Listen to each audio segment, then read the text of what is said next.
निगमकल्पतरोर्गलितं फलं शुकमुखादमृतद्रवसंयुतं पिबत भागवतं रसमालयं मुहुरहो रसिका भुवि भावुकाः। कृष्णाय वासुदेवाय देवकी नन्दनाय च नन्दगोपकुमाराय ಗೋವಿಂದಾಯ ನಮೋ ನಮಃ. ಭಾಗವತ ಅಂದರೆ ಬ್ರಹ್ಮಸೂತ್ರಗಳ ಅರ್ಥದ ವಿವರಣೆ. ಭಾಗವತ ಅಂದರೆ ಗಾಯತ್ರಿಯ ಸಮಗ್ರ ಚಿಂತನ. ಭಾಗವತ ಅಂತಂದರೆ ಹಯಗ್ರೀವ ಮಂತ್ರದ ಅನುಭೂತಿ. ಭಾಗವತ ಅಂತಂದರೆ ಬ್ರಹ್ಮವಿದ್ಯೆಯ ಸಾಕ್ಷಾತ್ಕಾರ. ಭಾಗವತ ಅಂತಂದರೆ ಸಜ್ಜನರಿಗೆ ವಿಶ್ರಾಂತಿ ಧಾಮ, ಆರಾಮ ಧಾಮ ಅದು. ಭಾಗವತ ಅಂತಂದರೆ ಕೇಳಕ್ಕೆ ಶ್ರುತಿ ಮನೋಹರ, ಶ್ರವಣ ಮನೋಹರ, ಅದು ಸಮಾರಂಭ, ಸೆಲೆಬ್ರೇಷನ್ ಅಂತ ಕರೀತಾರೆ ಅದನ್ನು. ಭಾಗವತ ಕೇಳೋದ್ರಿಂದ ಸಕಲ ತಾಪತ್ರಯಗಳು ಪರಿಹಾರ ಅನ್ನತಕ್ಕಂಥದ್ದು ಶುಕ ಮಹಾಮುನಿಗಳ ಮಾತು. ಯಾತಕ್ಕೆ ಅಂದರೆ ಅದು ಬರೀ ಮಂಗಳವನ್ನು ಕೋರುತ್ತೆ. ಮಂಗಳಕ್ಕೆ ಮಂಗಳ, ಪಾವನಕ್ಕೆ ಪಾವನ, ಪವಿತ್ರಕ್ಕೆ ಪವಿತ್ರ ಈ ಭಾಗವತ. ಮತ್ತು ಬದುಕಿರುವಾಗಲೇ, ಜೀವಂತ ಇರುವಾಗಲೇ ಮೋಕ್ಷ ಸುಖದ ಅನುಭವಿಸಬೇಕು ಅಂತ ಯಾರಿಗೆ ಅಪೇಕ್ಷೆ ಇದೆಯೋ ಅವರು ಜೀವನದಲ್ಲೇ ಜೀವಂತ ಇದ್ದಾಗಲೇ ಮುಕ್ತಿ ಸುಖವನ್ನು ಅನುಭವಿಸತಕ್ಕಂಥ ಅನುಭವ ಕೊಡುವಂಥ ಅದ್ಭುತ ಗ್ರಂಥ ಶ್ರೀಮದ್ ಭಾಗವತ. ಅದಕ್ಕೆ ಅದನ್ನು ಭಕ್ತ ಜನರ ಕಾಮಧೇನು, ಭಜಕ ಜನರ ಕಲ್ಪವೃಕ್ಷ ಅಂತ ಕರೀತಾ ಇದ್ದಾರೆ. ಅದು ಪರಮಾತ್ಮನ ಭಕ್ತಿಯ ಪರಮಾತ್ಮನಲ್ಲಿ ನಾವು ಮಾಡತಕ್ಕಂಥ ಭಕ್ತಿಯ ಕಥೆಗಳ ಆನಂದದ ಮಂದಾಕಿನಿ ಭಕ್ತಿ ಭಾಗೀರಥಿ ಅದು. ಮತ್ತು ಎರಡು ಅದ್ಭುತವಾಗಿರತಕ್ಕಂಥ ಫಲಶ್ರುತಿ ಹೇಳ್ತಾರೆ. ಯಾರು ಭಾಗವತವನ್ನು ಕೇಳ್ತಾ ಅವರಿಗೆ ಯಶಸ್ಸು ಶ್ರೇಯಸ್ಸು ಎರಡು ಕಟ್ಟಿಟ್ಟ ಬುತ್ತಿಗಳು ಅಂತ ಕರೀತಾ ಇದ್ದಾರೆ. ನಿನ್ನೆ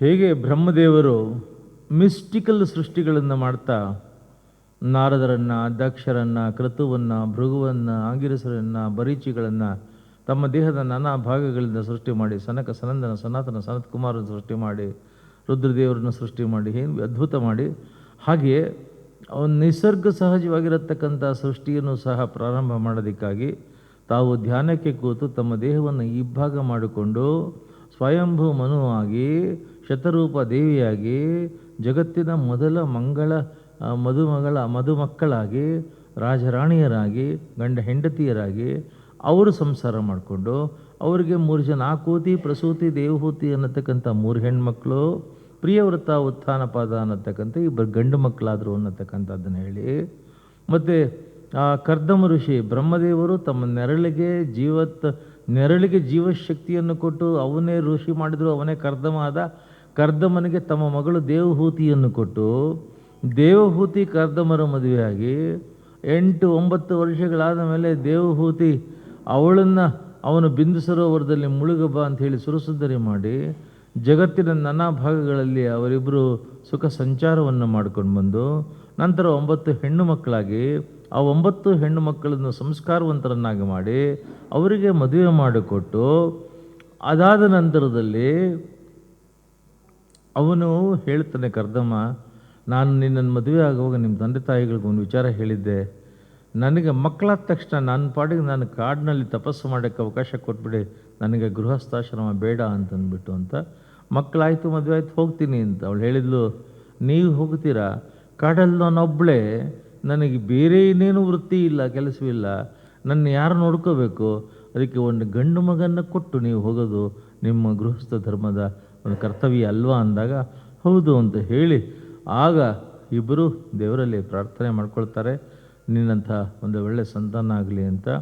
ಅದರ ಫಲವಾಗಿ ಹುಟ್ಟತಕ್ಕಂಥವನೇ ಕಪಿಲ ಅನ್ನತಕ್ಕಂಥ ದೇವಹೂತಿಯ ಭಕ್ತಿಗೆ ಮೆಚ್ಚಿರತಕ್ಕಂಥ ಪರಮಾತ್ಮನೇ ಕಪಿಲ ಅನ್ನತಕ್ಕಂಥ ಹೆಸರಿನಿಂದ ಈ ದೇವಹೂತಿ ಕರ್ದಮರಲ್ಲಿ ಮಗನಾಗಿ ಬಂದ. ಅವನು ಎದುರುಗಡೆ ಬಂದ ತಕ್ಷಣ ಇವರಿಗೆ ಅರ್ಥ ಆಯಿತು ಅವನು ಯಾರು ಅಂತ ಅರ್ಥ ಆಯಿತು. ಯಾಕೆಂದರೆ ಎಲ್ಲ ದೇವ ಸ್ವಭಾವ, ಆ ದೇವರ ಸಂಪೂರ್ಣವಾಗಿರತಕ್ಕಂಥ ಲಕ್ಷಣಗಳನ್ನು ಅವನಲ್ಲಿ ಕಂಡುಕೊಂಡರು. ಈ ಸ್ವಯಂಭೂಮನು, ಅವನ ಹೆಂಡತಿ ಶತರೂಪಾದೇವಿ, ಅವರಿಗೆ 2 ಗಂಡು ಮಕ್ಕಳು ಪ್ರಿಯವ್ರತ, ಉತ್ಥಾನಪಾದ, 3 ಜನ ಹೆಣ್ಮಕ್ಳು ದೇವಹೂತಿ, ಆಕೂತಿ, ಪ್ರಸೂತಿ. ಈ ಕರ್ದಮ ದೇವಹೂತಿಯರ ಗಂಡು ಮಗನಾಗಿ ಹುಟ್ಟಿರ್ತಕ್ಕಂಥವನು ಕಪಿಲ. ಈ ದೇವಹೂತಿಗೆ ಇನ್ನಿಬ್ಬರು ಸೋದರಿಯರಿದ್ರು ಅಂತ ಹೇಳಿದ್ದೆ, ಆಕೂತಿ, ಪ್ರಸೂತಿ ಅಂತ. ಈ ಆಕೂತಿಯನ್ನು ರುಚಿ ಅನ್ನತಕ್ಕಂಥ ಒಬ್ಬ ಋಷಿಗೆ ಕೊಟ್ಟು ಮದುವೆ ಮಾಡಿದರು. ಈ ಆಕೂತಿ ಮತ್ತು ರುಚಿ ಇವರಿಬ್ಬರಿಗೆ ಒಬ್ಬ ಮಗ ಆದ, ಅವನ ಹೆಸರು ಯಜ್ಞ ಅಂತ. ಯಜ್ಞನಿಗೆ ಮದುವೆ ಮಾಡಿದರು, ಅವನು ದಕ್ಷಿಣ ಅಂತಂದ್ಬಿಟ್ಟು.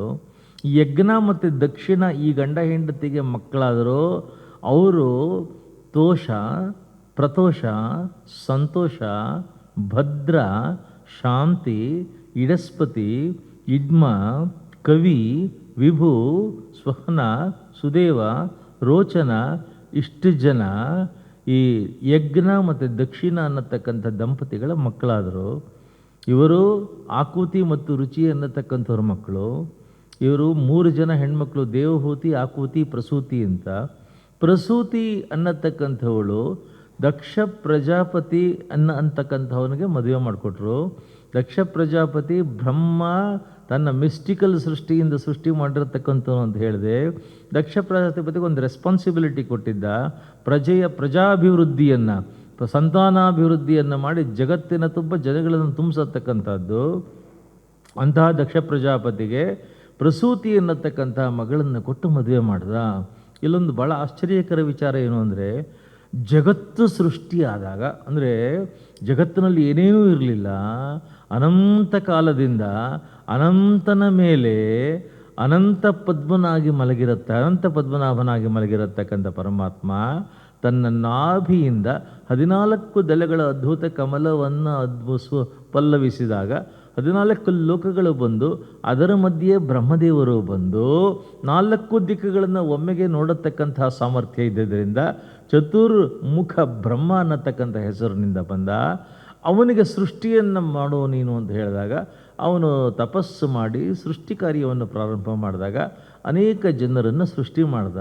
ಅದರಲ್ಲಿ ದಕ್ಷ ಅನ್ನತಕ್ಕಂಥ ಒಬ್ಬ ಮಗನನ್ನು ಸೃಷ್ಟಿ ಮಾಡ್ದ. ಇದು ಸೃಷ್ಟಿಯ ಪ್ರಾರಂಭದಲ್ಲಾಗಿದ್ದು. ಆ ದಕ್ಷನಿಗೆ ಈ ಕರ್ದಮ ದೇವಹೂತಿ, ಈ ದೇವಹೂತಿಯ ಇನ್ನೊಬ್ಬ ಸೋದರಿ ಪ್ರಸೂತಿಯನ್ನು ಕೊಟ್ಟರು. ಇದೆಲ್ಲ ಜಗತ್ತಿನ ಪ್ರಾರಂಭದಲ್ಲಿ. ಬಟ್ ಭಾಳ ಆಶ್ಚರ್ಯ ಮತ್ತು ಅದ್ಭುತದ ವಿಚಾರ ಅಂತಂದರೆ, ಆ ಪ್ರಸೂತಿ ಮತ್ತು ದಕ್ಷ ಅವರಿಗೆ ಕೊಟ್ಟಿದ್ದ ರೆಸ್ಪಾನ್ಸಿಬಿಲಿಟಿ ಪಾಪ್ಯುಲೇಷನ್ ಪ್ರೊಡಕ್ಷನ್ನು. ಅದಕ್ಕೆ ಅವನಷ್ಟು ಎಫಿಷಿಯೆಂಟು, ಎಫೆಕ್ಟಿವು, ಎಕ್ಸಲೆಂಟು, ಎಕ್ಸ್ಟ್ರಾಡಿನರಿ ಯಾರೂ ಇರಲಿಲ್ಲ. ಅದಕ್ಕೆ ಅವನ ಹೆಸರು ದಕ್ಷ. ಅದು ಅವನ ದಕ್ಷತೆ, ಅದು ಅವನ ಸಾಮರ್ಥ್ಯ.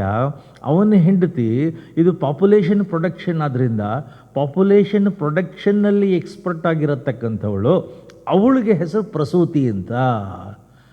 ಅವತ್ತು ಪ್ರಪಂಚದಲ್ಲಿ ಇಟ್ಟ ಹೆಸರು ಪ್ರಸೂತಿ ಅನ್ನತಕ್ಕಂಥದ್ದು ಇವತ್ತಿನವರೆಗೂ ಕೂಡ ನಡ್ಕೊಂಬಂದಿದೆ. ಪ್ರಸೂತಿ ಗೃಹ ಅಂತ ಕರೀತಾರೆ ನೋಡಿ ಅದನ್ನು. ಮತ್ತು ಇವತ್ತು ಯಾರು ಎಫಿಷಿಯೆಂಟ್ ಆಗಿದ್ದಾರೆ, ಎಫೆಕ್ಟಿವ್ ಆಗಿದ್ದಾರೆ, ಎಕ್ಸಲೆಂಟ್ ಆಗಿದ್ದಾರೆ, ಎಕ್ಸ್ಟ್ರಾಡಿನರಿ ಆಗಿದ್ದಾರೆ, ಕ್ಯಾಪಬಲ್ ಆಗಿದ್ದಾರೆ, ಪರ್ಫಾರ್ಮಿಂಗ್ ಇದ್ದಾರೆ, ಅವ್ರನ್ನ ಇವತ್ತು ದಕ್ಷ ಅಂತಲೇ ಕರೀತಾರೆ. ಜಗತ್ತಿನ ಸೃಷ್ಟಿಯ ಪ್ರಾರಂಭದಲ್ಲಿ ಇಟ್ಟ ಹೆಸರು ದಕ್ಷ ಮತ್ತು ಪ್ರಸೂತಿ. ಕೋಟಿ ಕೋಟಿ ವರ್ಷಗಳಾಗೋಯಿತು. ಇವತ್ತು ಕೂಡ ಪ್ರಸವ ಗೃಹದಲ್ಲಿ ಅತ್ಯಂತ ಸಾಮರ್ಥ್ಯದಿಂದ, ದಕ್ಷತೆಯಿಂದ ಅದನ್ನು ನಿಭಾಯಿಸತಕ್ಕಂಥವಳಿಗೆ ಪ್ರಸೂತಿ ಗೃಹ ಅಂತ ಕರೀತಾರೆ. ಮತ್ತು ಆ ದಕ್ಷತೆ ಸಾಮರ್ಥ್ಯ ಇಟ್ಕೊಂಡು ಕೆಲಸ ಮಾಡತಕ್ಕಂಥವ್ರಿಗೆ ಇವತ್ತು ದಕ್ಷ ಅಂತಾರೆ. ಇದು ಪ್ರಾರಂಭದಲ್ಲಿ ಈ ದಕ್ಷ ಮತ್ತು ಪ್ರಸೂತಿಯರು, ಇವರಿಗೆ 16 ಜನ ಹೆಣ್ಣುಮಕ್ಕಳು. ಅದರಲ್ಲಿ ಹೆಸರುಗಳು, ಆ ಹೆಣ್ಣುಮಕ್ಕಳ ಹೆಸರು ಶ್ರದ್ಧಾ, ಮೈತ್ರಿ, ದಯಾ, ಶಾಂತಿ, ತುಷ್ಟಿ, ಪುಷ್ಟಿ, ಕ್ರಿಯಾ, ಉನ್ನತಿ, ಬುದ್ಧಿ, ಮೇಧ, ತಿತಿಕ್ಷ, ಹರಿ, ಮೂರ್ತಿ. ಈ 13 ಜನ ಹೆಣ್ಣುಮಕ್ಕಳನ್ನ ಯಮಧರ್ಮನಿಗೆ ಕೊಟ್ಟು ಮದುವೆ ಮಾಡ್ತಾ ಇದ್ದಾನೆ ದಕ್ಷ. ಇನ್ನೊಬ್ಬ ಮಗಳು ಸ್ವಾಹ ಅಂತಂದ್ಬಿಟ್ಟು, ಅವಳು ಅತ್ಯಂತ ತೇಜಸ್ವಿಯಾಗಿದ್ಲು, ಅವಳನ್ನು ಅಗ್ನಿಗೆ ಕೊಟ್ಟು ಮದುವೆ ಮಾಡ್ದ. ಇನ್ನೊಬ್ಬ ಮಗಳು ದಿತಿ ಅಂತ, ಅವಳನ್ನು ಕಶ್ಯಪರಿಗೆ ಕೊಟ್ಟು ಮದುವೆ ಮಾಡ್ದ. ಮತ್ತೊಬ್ಬ ಮಗಳು ಸತಿ ಅಂತ, ಅವಳನ್ನ ಮಹರುದ್ರ ದೇವರು ಈಶ್ವರನಿಗೆ ಕೊಟ್ಟು ಮದುವೆ ಮಾಡಿದರು. ಹೀಗೆ 16 ಜನಕ್ಕೆ 16 ಜನ ಕೊಟ್ಟು ಮದುವೆ ಮಾಡಿದರು. ಈ 13 ಜನ ಯಮಧರ್ಮನಿಗೆ ಕೊಟ್ಟು ಮದುವೆ ಮಾಡಿರತಕ್ಕಂಥ ಶ್ರದ್ಧಾ, ಮೈತ್ರಿ, ದಯಾ ಅವರುಗಳಿಗೆ ಮಕ್ಕಳಾದರು. ಆ ಶ್ರದ್ಧೆಯ ಮಗನಿಗೆ ಶುಭ ಅಂತ ಹೆಸರಿಟ್ಟರು. ನಿನ್ನೆ ನಾನೊಂದು ವಿಚಾರ ಹೇಳಿದ್ದೆ, ಏನು ಅಂದರೆ ಕಲಾ ಒಂದೊಂದು ಹೆಸರು ಇಟ್ಟಿದ್ರಲ್ಲ, 9 ಜನ ಹೆಣ್ಮಕ್ಕಳ ಶಾಂತಿ ಅಂತ.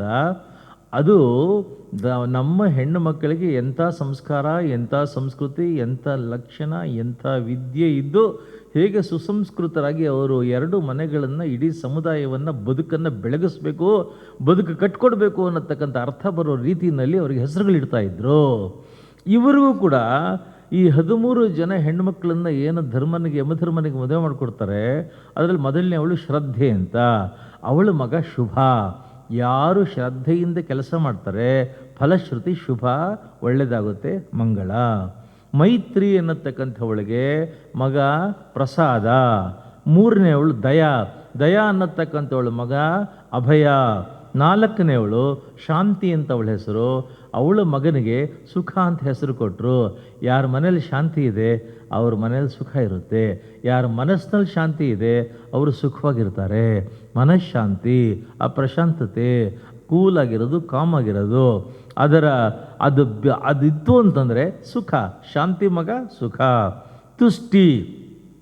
ತುಷ್ಟಿಯ ಮಗ, ತುಷ್ಟಿ ಅಂದರೆ ಸ್ಯಾಟಿಸ್ಫ್ಯಾಕ್ಷನ್ನು, ಹ್ಯಾಪಿನೆಸ್ಸು. ಅದರ ಮಗ ಮೋದ ಅಂದರೆ ಜಾಯ್, ಎಂಜಾಯ್ಮೆಂಟ್. ಪುಷ್ಟಿ ಅಂತಂತಂದರೆ ಸ್ವಲ್ಪ ಕೊಬ್ಬು ಅಂತಾರೆ, ಸೊಕ್ಕು ಅಂತಂತಾರೆ. ಅದರ ಮಗ ಅಹಂಕಾರ. ಪುಷ್ಟಿಯ ಮಗ ಅಹಂಕಾರ. ಕ್ರಿಯೆ ಅಂತಂದರೆ ಪರ್ಫಾರ್ಮೆನ್ಸ್, ಜಾಬ್ ಪರ್ಫಾರ್ಮೆನ್ಸ್. ಅವ್ರ ಮಗ ಯೋಗ ಅಂತಕ್ಕಂಥದ್ದು. ಯೋಗ ಕರ್ಮಸು ಕೌಶಲಂ. ಭಗವದ್ಗೀತೆಯಲ್ಲಿ ಕೃಷ್ಣ ಯೋಗಕ್ಕೆ ಡೆಫಿನೇಷನ್ ಕೊಟ್ಟಿದ್ದಾನೆ. ಯೋಗ ಕರ್ಮಸು ಕೌಶಲಂ. ನಿನ್ನ ಪಾಲಿಗೆ ಬಂದ ಕೆಲಸವನ್ನು, ಕರ್ತವ್ಯವನ್ನು ಶ್ರದ್ಧೆಯಿಂದ ಮಾಡು, ನಿಷ್ಠೆಯಿಂದ ಮಾಡು, ಬ್ಯೂಟಿಫುಲ್ ಮಾಡು, ಎಕ್ಸಲೆಂಟ್ ಮಾಡು, ಎಫಿಷಿಯೆಂಟಾಗಿ ಮಾಡು. ಅದೇ ಯೋಗ ಅಂತ. ಆ ಯೋಗ ಒಳ್ಳೆ ಕೆಲಸ ಮಾಡೋದ್ರಿಂದ ಬರುತ್ತೆ. ಅದಕ್ಕೆ ಕ್ರಿಯೆಯ ಮಗ ಯೋಗ ಅಂತ ಕರೆದ್ರು. ಉನ್ನತಿ, ಅಧಿಕಾರ ಬಂದ್ಬಿಡುತ್ತೆ, ಅಂತಸ್ತು ಬಂದ್ಬಿಡುತ್ತೆ. ಆವಾಗ ಸ್ವಲ್ಪ ತಲೆ ಕೆಟ್ಟರೆ ಉನ್ನತಿಯ ಮಗ ದರ್ಪ ಅಂತಂದ್ಬಿಟ್ಟು ಅವನಿಗೆ. ಮೇಧ ಅಂತಂದರೆ ಮೈಂಡ್ ಪವರ್. ಮೇಧ ಅಂತಂದರೆ mental power, strong mental power. ಅವಳ ಮಗ ಸ್ಮೃತಿ. ಬ್ರೈಟ್ನೆಸ್ಸು, ಬ್ರಿಲಿಯನ್ಸು, ಇಂಟೆಲಿಜೆನ್ಸು, ಇಂಟೆಲೆಕ್ಟು ಇರತಕ್ಕಂಥ ಕಡೆ ಹಿನ್ನೆಲೆಯಾಗಿ ಅದಕ್ಕೆ ತುಂಬ ಆಸರೆಯಾಗಿರತಕ್ಕಂಥದ್ದು ಮೆಮೊರಿ ಪವರು. ಮೇಧಾಳ ಮಗ ಸ್ಮೃತಿ. ತಿತಿಕ್ಷೆಯ ಮಗ ಕ್ಷೇಮ. ತಿತಿಕ್ಷ ಅಂತಂದರೆ ತುಂಬ ದುಃಖ ಆದರೆ ಬೇಜಾರು ಮಾಡ್ಕೊಂಬಲ್ಲ, ವಿಪರೀತ ಸಂತೋಷ ಆದರೆ ಓವರ್ ಜಾಯ್ ಏನಿಲ್ಲ, ಬಂದದ್ದೆಲ್ಲ ಬರಲಿ, ಗೋವಿಂದನ ದಯವಿರಲಿ. ಅಂಥವ್ರಿಗೆ ಯಾವಾಗಲೂ ಚೆನ್ನಾಗಿರ್ತಾರೆ ಅವರು. ಹ್ರೀ ಅಂದರೆ ಲಜ್ಜೆ ಅಂತಂದ್ಬಿಟ್ಟು ಆ ಮಗನಿಗೆ ಪ್ರಶ್ರಯ ಅಂತ ಹೆಸರು ಕೊಟ್ಟರು. ಇನ್ನು ಇವರೆಲ್ಲ ಇಷ್ಟು ಜನ ಹೆಂಡತಿಯರ ಮಕ್ಕಳು. ಇನ್ನೊಬ್ಬಳು ಇದ್ಲು ಮೂರ್ತಿ ದೇವಿ ಅಂತಂದ್ಬಿಟ್ಟು, ಅವಳು ಕಡೆಯವಳು, 13ನೇವಳು. ಅವಳು ಯಮಧರ್ಮರಾಜನ ಹೆಂಡತಿ. ಮೂರ್ತಿಯಲ್ಲಿ 2 ಮಕ್ಕಳಾದರು, ಗಂಡು ಮಕ್ಕಳು. ಅವರು ನರನಾರಾಯಣರು ಅಂತಂದ್ಬಿಟ್ಟು. ನರನಾರಾಯಣರು ಮುಂದೆ ಹಿಮಾಲಯಕ್ಕೆ ಹೋಗಿ ಬದರಿಕಾಶ್ರಮದಲ್ಲಿ ತಪಸ್ಸು ಮಾಡಿ ಅದ್ಭುತವಾಗಿರತಕ್ಕಂಥ ಮಹಾ ಸಾಧಕರು. ದೇವಾನುದೇವತೆಗಳಿಂದ ನಮಸ್ಕಾರ ಮಾಡಿಸ್ಕೊಂಡ್ರು. ಮುಂದೆ ಅವರು ದ್ವಾಪರದಲ್ಲಿ ಕೃಷ್ಣ ಅರ್ಜುನರಾಗಿ ಹುಟ್ಟಿರತಕ್ಕಂಥವ್ರು ಈ ನರನಾರಾಯಣರು. ಇನ್ನು ಅಗ್ನಿ ಮತ್ತು ಸ್ವಾಹ ಇವರ ಮಕ್ಕಳು ಪಾವಕ, ಪವಮಾನ, ಶುಚಿ ಅನ್ನತಕ್ಕಂಥದ್ದು. ಈಗ ಈ ಕರ್ದಮ ದೇವಹೂತಿಯರ ಮಗನಾಗಿ ಕಪಿಲ ಅನ್ನತಕ್ಕಂಥವ್ರು ಹುಟ್ಟುತ್ತಾನೆ.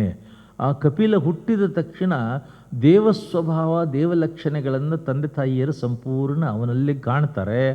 ಆಗ ಗಂಡ ಹೇಳ್ತಾನೆ, ಮಗ ಬರಲಿ, ಅಲ್ಲಿವರೆಗೂ ಇರಿ ಅಂತಂದೆ.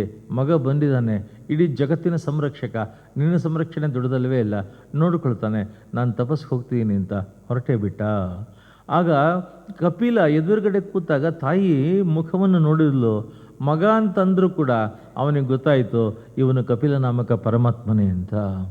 ಆವಾಗ ಹೇಳಿದ್ಲು, ನನಗೆ ಹೆಣ್ಣು ಮಗು, ನಾನೊಂದು ಹೆಣ್ಮಗಳು, ನಮಗೆ ತಂದೆ ತಾಯಿ ಮದುವೆ ಮಾಡಿಕೊಟ್ರು. ಗಂಡನ ಮನೆಗೆ ಬಂದೆ, ಬೆಳಗ್ಗೆ ಏಳೋದು, ನೀರು ತರೋದು ನದಿಯಿಂದ, ಕರಣೆ ಮಾಡೋದು, ನಾನದು ಕಟ್ಟಿಗೆ ನೋಡ್ಕೊಂಬೋದು, ಅಡುಗೆ ಮಾಡಿ ಹಾಕೋದು, ಜೀವನ ಪೂರ್ತಿ ಇದರಲ್ಲೇ ಆಗೋಯಿತು. ನಮಗೆ ವೇದ ಇಲ್ಲ, ಉಪನಿಷತ್ತು ಇಲ್ಲ, ತತ್ವ ಇಲ್ಲ, ಸಿದ್ಧಾಂತ ಇಲ್ಲ, ಜ್ಞಾನ ಇಲ್ಲ, ತಿಳುವಳಿಕೆ ಇಲ್ಲ. ನಮ್ಮಂಥವ್ರಿಗೆ ಸಾಧನವೇ ಇಲ್ವಾ, ಮೋಕ್ಷವೇ ಇಲ್ವಾ? We are just ordinary housewives. We have not dwelled into any type of the ocean of the knowledge. ಜ್ಞಾನ ಸಾಗರದಲ್ಲಿ ಬಿದ್ದಿಲ್ಲ ನಾವು. ನಮಗೆ ವೇದ ವಿದ್ಯೆಗಳು ಗೊತ್ತಿಲ್ಲ, ಬ್ರಹ್ಮವಿದ್ಯೆ ಗೊತ್ತಿಲ್ಲ, ಸಾಧನ ಅಂದರೆ ಗೊತ್ತಿಲ್ಲ, ದೈವ ಏನೂ ಗೊತ್ತಿಲ್ಲ. ನಾವು ಮುಗ್ಧ ಹೆಣ್ಣು ಮಕ್ಕಳುಗಳು. ನಮ್ಮ ಗಂಡನ ಮನೆ ಬಂದ ತಕ್ಷಣ ಏನು ಹಳ್ಳಿಗಳಲ್ಲಿ ಜೋಪಡಿ ಮನೆಗಳು, ಪರ್ಣೆಕುಟಿಗಳು, ನದಿ ನೀರುಗಳು, ಅದು ಹೊತ್ಕೊಂಬರೋದು, ಎಲ್ಲ ಸಾರಣೆ ಕಾರಣೆ, ರಂಗೋಲಿ ಹಾಕೋದು, ಹೂವು ತಗೊಂಬ, ಇಷ್ಟೇ ಆಗೋಯ್ತು ಜೀವನ ಪೂರ್ತಿ. ನಮ್ಮಂಥವ್ರಿಗೆ ಏನು ಸಾಧನ ಇಲ್ವಾ, ಮೋಕ್ಷ ಇಲ್ವಾ ಸ್ವಾಮಿ ಅಂತ ಮಗನ ಕೇಳ್ತಾರೆ. Possibly this must be the question that has to be asked by all the modern ಹೌಸ್ ವೈಫ್ಸ್ ಆಲ್ಸೋ. ನಾವೇನು ಸ್ಕಾಲರ್ಸ್ ಅಲ್ವಲ್ಲ, ನಮಗೇನಿಲ್ವ ಅಂತ ಅವನು ಹೇಳ್ತಾನೆ. ಸಾಧನೆಗೆ ಮತ್ತು ಮೋಕ್ಷಕ್ಕೂ, ಸಾಧನೆಗೂ ಮೋಕ್ಷಕ್ಕೂ ವೇದ, ಉಪನಿಷತ್ತು, ತತ್ವ, ಸಿದ್ಧಾಂತ, ಜ್ಞಾನಕ್ಕೂ ಸಂಬಂಧವೇ ಇಲ್ಲ. ಶಾಕಿಂಗ್ ಅನ್ನೋ ಥರ. ಏನು ಅಂತಾಳೆ ಅವಾಗ ಹೇಳ್ತಾನೆ, ಮೋಕ್ಷಕ್ಕೆ ಮತ್ತು ಬಂಧನಕ್ಕೆ ಎರಡಕ್ಕೂ ಒಂದೇ ಒಂದು, ಮನ ಏವ ಮನುಷ್ಯಾಣಂ ಕಾರಣಂ ಬಂಧ ಮೋಕ್ಷಯೋ. ಮನ ಏವ ಮನುಷ್ಯಾಣಂ ಕಾರಣಂ ಬಂಧ ಮೋಕ್ಷಯೋ. ನಿನ್ನ ಮನಸ್ಸು ನಿನ್ನ ಬಂಧನಕ್ಕೆ ಕಾರಣ. ಅದೇ ಬಂಧನದಿಂದ ಬಿಡಿಸಿಕೊಂಡು ಮುಕ್ತಿ ಪಥಕ್ಕೆ ಹೋಗೋಕ್ಕೂ ಕೂಡ ನಿನ್ನ ಮನಸ್ಸು ಕಾರಣ. ಮನಸ್ಸು ಶುಭ್ರವಾಗಿದ್ದರೆ, ಮನಸ್ಸು ಶುಚಿಯಾಗಿದ್ದರೆ, ಮನಸ್ಸು ಧರ್ಮದಲ್ಲಿದ್ದರೆ, ಮನಸ್ಸು ಆನಂದವಾಗಿತ್ತು ಅಂದರೆ, ಮನಸ್ಸು ದೈವದಲ್ಲಿತ್ತು ಅಂತಂದರೆ, ಮನಸ್ಸು ಆ ದೈವಿಕವಾಗಿರತಕ್ಕಂಥ, ಆಧ್ಯಾತ್ಮಿಕವಾಗಿರತಕ್ಕಂಥ ಸುಖದ ಅನುಭವ, ನಾಮಸ್ಮರಣೆಯ ಅನುಭವದಲ್ಲಿತ್ತು ಅಂತಂದರೆ ಅದಕ್ಕಿಂತ ಮುಕ್ತಿ ಸುಖ ಇನ್ನೊಂದಿಲ್ಲ. It is not the scripture, it is not the knowledge, it is not the word power, it is the mind power that actually makes a person either a prisoner or a mumukshu. ಅದನ್ನು ಹೇಳ್ತಾ ಇದ್ದಾರೆ. ಮನ ಏವ ಮನುಷ್ಯಾಣಂ ಕಾರಣಂ ಬಂಧ ಮೋಕ್ಷಯೋ. ಜಗತ್ತಿನಲ್ಲಿ ಎಲ್ಲರೂ ದುಃಖ, ಕಣ್ಣೀರು, ದುಗುಡ, ಆತಂಕ, ಅಗೊನಿ, ಆರ್ಡಿಯಲ್, ಟೆನ್ಷನ್, ಆಂಗ್ಸೈಟಿ, ಸಾರೋ, ಹ್ಯಾರೋಫುಲ್ನೆಸ್ ಎಲ್ಲ ಯಾತಕ್ಕೆ ಅಂದರೆ ಮನಸ್ಸನ್ನು ಕೆಟ್ಟದಾಗಿ ಇಟ್ಕೊಂಡಿದ್ದಾರೆ. ಮನಸ್ಸಿನಲ್ಲಿ ಕೆಲಸಕ್ಕೆ ಬಾರ್ದವ್ರನ್ನ ಇಟ್ಕೊಂಡಿದ್ದಾರೆ. ಮನಸ್ಸಿನಲ್ಲಿ ಅವಿವೇಕಿಗಳನ್ನ ಇಟ್ಕೊಂಡಿದ್ದಾರೆ. ನಿಮ್ಮನ್ನು ಯಾರು ಆಡ್ಕೊಳ್ತಾರೆ ಅಂದ್ಕೊಳ್ತಾರೆ, ನಿಮ್ಮನ್ನು ಕಂಡ್ರೆ ಯಾರಿಗಾಗೋದಿಲ್ಲ, ಅಸಹ್ಯ, ಅಸೂಯೆ ಅಂಥವ್ರನ್ನ ನಿಮ್ಮ ಮನಸ್ಸಿನಲ್ಲಿ ತುಂಬಿಕೊಂಡ್ರೆ ಅದೇ ಅಸಹ್ಯ ಅಲ್ಲದೆ ಇನ್ನೇನಿರುತ್ತೆ ಅದರಲ್ಲಿ. ನಿಮ್ಮ ಮನಸ್ಸು ಅನ್ನೋದು, ಕಪಿಲ ಹೇಳ್ತಾನೆ, ಮನಸ್ಸು ಅನ್ನೋದು ದೈವ ಅಲ್ವಾ, ಮನಸ್ಸು ಅನ್ನೋದು ಗರ್ಭಗುಡಿ ಅಲ್ವಾ, ಮನಸ್ಸು ಅನ್ನೋದು ಅಂತಃಪುರ ಅಲ್ವಾ, ಮನಸ್ಸು ಅನ್ನೋದು ಅರಮನೆ ಅಲ್ವಾ. ಅರಮನೆಯಲ್ಲಿ ಏನಿರಬೇಕು ಅಂಥದ್ದಿರ್ಬೇಕ್ರಿ ಮನಸ್ಸಿನಲ್ಲಿ. ಗರ್ಭಗುಡಿಯಲ್ಲಿ ಏನಿರಬೇಕು ಅಂಥದ್ದಿರ್ಬೇಕ್ರಿ ಮನಸ್ಸಿನಲ್ಲಿ. ಚರಂಡಲ್ಲಿರೋದನ್ನು ಮನಸ್ಸಿನಲ್ಲಿ ಇಟ್ಕೊಂಡ್ರೆ ಬಂಧನ ಅಲ್ಲದೆ ಇನ್ನೇನಪ್ಪ ಸಿಗುತ್ತೆ ನಿನಗೆ.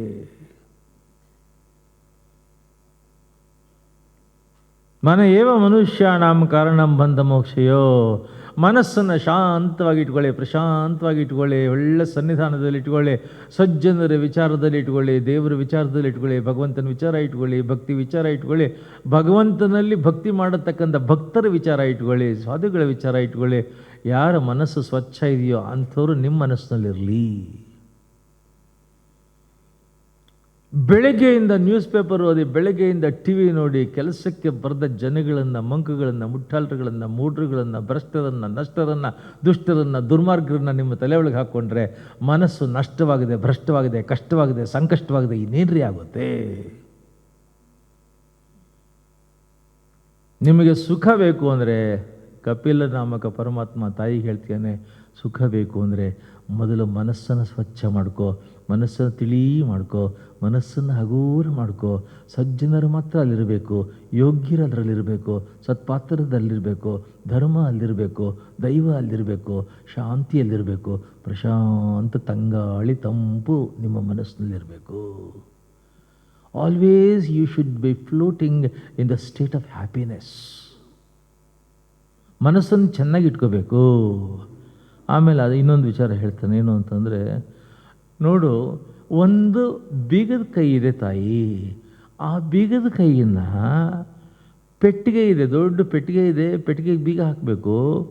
ಬೀಗದ ಕೈಯನ್ನು ಬೀಗ ಹಾಕಿ, ಬೀಗದ ಒಳಗೆ ಹಾಕಿ ಈ ಕಡೆ ತಿರುಗಿಸಿದ್ರೆ ಬೀಗ ಹಾಕ್ಕೊಳ್ಳುತ್ತೆ. ಅದನ್ನೇ ಲೆಫ್ಟ್ ಸೈಡ್ ತಿರುಗಿಸಿದ್ರೆ ಬೀಗ ಓಪನ್ ಆಗೋಗುತ್ತೆ. ಹಾಗೇ ನಿಮ್ಮ ಮನಸ್ಸು ಅನ್ನತಕ್ಕಂಥ ಬೀಗದ ಕೈನ ಮಾರ್ಕೆಟ್ ಕಡೆ, ಮಾಲ್ ಕಡೆ, ಶಾಪಿಂಗ್ ಕಡೆ, ಟಿ ವಿ ಕಡೆ, ಮೊಬೈಲ್ ಕಡೆ, ವಾಟ್ಸಪ್ ಕಡೆ ತಿರುಗಿಸ್ತು ಅಂತಂತಂದರೆ ಮನಸ್ಸು ಪೂರ್ತಿ ಹಾಳಾಗಿ ಹೋಗುತ್ತೆ, ಬಂಧನ. ಅದನ್ನೇ ದೇವರ ಕಡೆ ತಿರುಗಿಸಿ ಈ ಕಡೆಗೆ ಬಾಗಲಾಗ್ತು ಅಂತಂತಂದರೆ ಮನಸ್ಸು ಪೂರ್ತಿ ಶಾಂತ ಪ್ರಶಾಂತವಾಗಿರುತ್ತೆ. ಅದು ಮುಕ್ತಿ. ಅದು ಒಂದೇ ಬೀಗದ ಕೈದಿಂದ ಬೀಗ ಹಾಕ್ಬೋದು, ಬೀಗ ತೆಗಿಬೋದು. ಹಾಗೆ ಮನಸ್ಸು ಅನ್ನತಕ್ಕಂಥ ಬೀಗದ ಕೈಯಿಂದ ದೇವರ ಕಡೆಗೆ ಮುಖ ಹಾಕ್ಬೋದು, ಇಲ್ಲ ಮಾರ್ಕೆಟ್ ಕಡೆಗೆ ಮುಖ ಹಾಕ್ಬೋದು. ಮನಸ್ಸನ್ನು ಹಗೂರ ಇಟ್ಕೊಳ್ಳಿ, ಸ್ವಚ್ಛ ಇಟ್ಕೊಳ್ಳಿ, ಶುಭ್ರ ಇಟ್ಕೊಳ್ಳಿ, ತಿಳಿ ಇಟ್ಕೊಳ್ಳಿ. ಆಯಾಸ ಮನಸ್ಸಿಗೆ ಮಾಡ್ಕೊಳ್ಳದೆ ಇರತಕ್ಕಂಥ ರೀತಿಯ ವಿಚಾರಗಳು ಮಾತ್ರ ಅಲ್ಲಿರಬೇಕು. ತುಂಬ ಆಸಕ್ತಿಗಳನ್ನು ಬೆಳೆಸ್ಕೋಬೇಡಿ, ಅದನ್ನು ಹೇಳ್ತಾನೆ. ಯಾತಕ್ಕೆ ಅಂದರೆ ಯಾವುದರಲ್ಲಿ ಮೋಹ, ದಾಹ, ನೇಹ, ಸ್ನೇಹ, ಆಸಕ್ತಿ ಜಾಸ್ತಿಯಾಗಿ ಅದರಲ್ಲಿ ಬಿದ್ದು ಒರಗಿ ಕೊರಗಿ ಸೊರಗಿ ಕರಗೋಗಿಬಿಡ್ತಿರಲ್ಲ, ಇದನ್ನೇ ಬಂಧನ ಅಂತ ಕರೆಯೋದು. ಆಸಕ್ತಿಗಳಲ್ಲಿ ಮುಳುಗೋಗೋದನ್ನು ಬಂಧನ ಅಂತ ಕರೀತಾರೆ. ಆದರೆ ಅದೇ ಆಸಕ್ತಿಯನ್ನು ಪರಮಾತ್ಮನ ಪಾದದ ಮೇಲೆ ಹಾಕಿದರೆ ಅದನ್ನು ಮೋಚನ ಅಂತ ಕರೀತಾರೆ, ಮುಕ್ತಿ ಅಂತ ಕರೀತಾರೆ.